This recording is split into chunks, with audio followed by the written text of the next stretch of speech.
Danes, ko je misijonska nedelja, je prav to berilo o tem, kaj misionarji oznanjajo.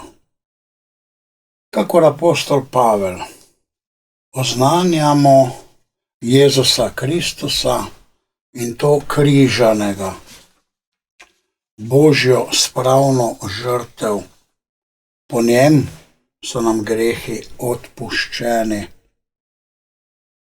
Tako že prerok Izaija, 53. poglavje, ki je najbolj znano, pa v preroku Izaije imamo 4 speve o trpečem služabniku, ki do potankosti govori o Jezusu Kristusu, o njegovi žrtvi. Ne more biti drugi. Pa je prerok Izaija, nekateri pravijo prvi del 600 let pred Kristusom, drugi del 300 let pred Kristusom. Pravi, resnično dolga doba, ampak je opisan Jezus Kristus in njegovo križanje. Tako Bog dela, razmišlja na daleč, na dolgi rok. Mi mislimo samo na jutri in na sedaj. Bog pa govori in oznanja svoji besedi za večnost. Težki so prevodi in sem bil, ko sem gledal Božjo besedo, presenečen, ko pravi, ja, s svojim spoznanjem bo rešil. Kakim spoznanjem? Kakšno je to spoznanje, s katerim bo rešil? Res pa je, da piše na začetku, da ga bo Bog strl s trpljenjem, če da svoje življenje za daritev za greh.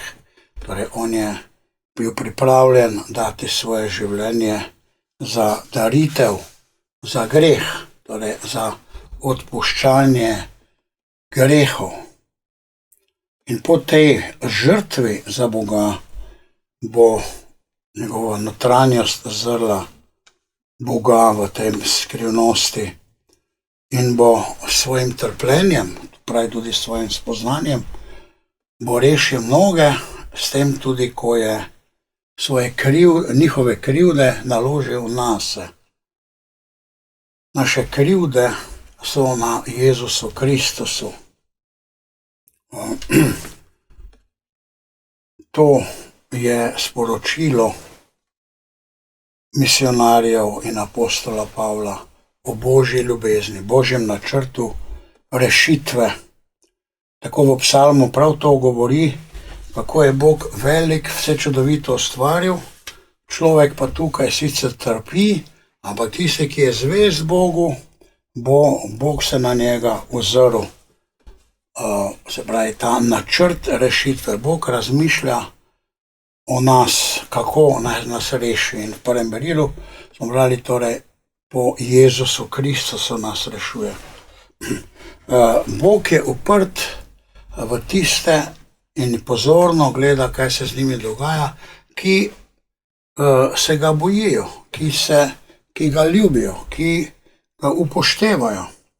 In njih on rešuje, celo preživlja v lakoti, pravi, in celo obramba je. Obramba je zemeljska obramba in duhovna obramba. Imamo duhovne napade na naše misli, skušnjave, duhovne, ki se dogajajo v nas samih. Tudi če je zunaj neka skušnjava, se potem v nas samih realizira in jo moramo zavreči. Ali pa nas duhovno mučijo. Duhovno, ampak pravi, Bog bo obramba za tega človeka na zunanjem svetu, pa tudi v notranjem. Ta stik z Bogom je potrebno imeti. Tako v drugem berilu govori enako v tem smislu, da se držimo Jezusa Kristusa, te Božje modrosti, ki nam je dana za rešitev. Ta veliki Bog, stvarnik, je čudovito vse ustvaril, lahko razmišljamo o njem, ampak on tudi za nas skrbi, za našo rešitev. Drugo berilo apostola Pavla, verjetno Hebrejcem. vidimo pa, da tukaj na tem svetu so vsi rešitelji ali tudi ustanovitelji ver, so poskrbeli zase najprej.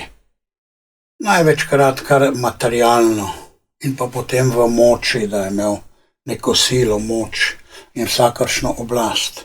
Praktično 99% vseh ustanoviteljev ver, vseh političnih bogov, kot je recimo severnokorejski zdaj, vsi poskrbijo za sebe in sebe centrirajo.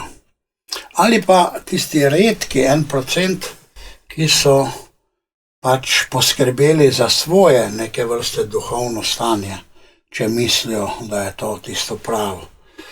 Torej svoje duhovno stanje, kot je Buda, kot pa recimo nekateri jogi, ki bi naj bili pravični in resnično tudi duhovni, vendar tu je zopet zgodovina teh je zelo kritična. Jezus je edini. Noben politični voditelj, noben rešitelj tega sveta, noben prerok, tudi Mohamed ne, so vsi najprej poskrbeli zase. Zato pravim, mi se pa držimo te veroizpovedi. Kakšne veroizpovedi? Veroizpovedi cerkve. Mi ostajamo, v tem verujemo, točno molimo veroizpoved in vemo, kaj verujemo in tega se mi tudi držimo. Zakaj?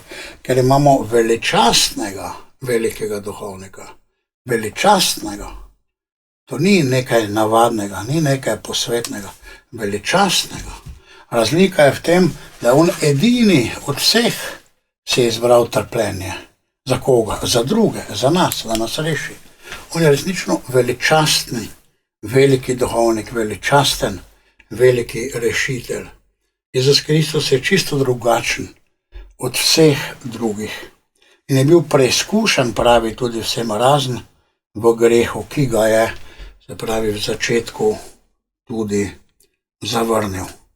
To je pomembno. Jezus Kristus je popolnoma drugačen od vseh rešiteljev. In to vidimo. Vsi, tudi navadno tisti kratkočasni vladarji, ali ko so v vladi, naprimer, si višajo plače, kradejo denar, kradejo sredstva sebe, da povzdignejo, da se postavijo na najvišjo mesto. Jezus je drugačen. Božji sin je prišel, da bi dal svoje življenje za nas. Nihče od teh rešiteljev si ni izbral trpljenja, si ni izbral sramote, si ni izbral izničenja, norčevanja, bolečine. Zato vprašuje Jezus svoja brata, ali morate biti krščena s krstom, s katerim sem jaz krščen, ali kelih, morate piti keliha, ki ga jaz pijem. In to je torej trpljenje, to je čisto nekaj drugega. In resnično je, da so vsi apostoli umrli nasilne smrti. Celo apostol Janez bi moral umreti tudi nasilne smrti, ker so ga kuhali v vrelem olju, pa je preživel. Torej vsi so bili ubiti z nožem, križani, obsojeni, na njih so se zvršili atentati in so tako končali v trpljenju. Zakaj? Za Božje kraljestvo. In Jezus nam dal nauk. On je prišel, da streže, da bo zadnji, ne da bo prvi, ampak da bo zadnji. In tako naj bi tudi njegovi učenci. Imamo prvi pravi, kdo hoče biti velik, to je prva stvar. Naj bo vsem strežnik, vsem naj bo strežnik, naj jim streže. Ampak če pa kdo hoče biti prvi, pa naj ne bo strežnik, ampak več, naj bo služabnik, neke vrste suženj njim, seveda za Božje kraljestvo in za dobro, in naj se ne povzdiguje. Ta bo prvi. Tisti, ki je zadnji, bo potem tudi prvi. Kajti Sin človekov je prišel, da bi stregel in da bi dal življenje v odkupnino za mnoge. Tukaj se islam moti, pravijo glede na Koran, da Jezus ni bil križan, ampak teh dokazov je da je bil križan preveč in zgodovinskih in drugih dokazov, tudi dokazov z Evangelija. Tudi tukaj pravi, da bo dal svoje življenje v odkupnino za mnoge. Tako islam veruje v Jezusa, ki je drugačen Jezus, ki ni bil križan, ki ni bil Bog, ki ni bil rešitelj za ves svet, ampak samo za Izrael in podobne stvari, se pravi čisto nekaj drugega. Jezus je bil križan, Jezus je bil spravna žrtev v Božji modrosti za nas. In oklenimo se Jezusa, da bomo dobili Gospodovo milost in da bomo lahko se približevali, pravi, prestolu veličastva. Mi se približujemo prestolu veličastva. Vsak dan je ta priložnost, vsako besedo, vsakim dejanjem in za vsako odločitvijo. Amen.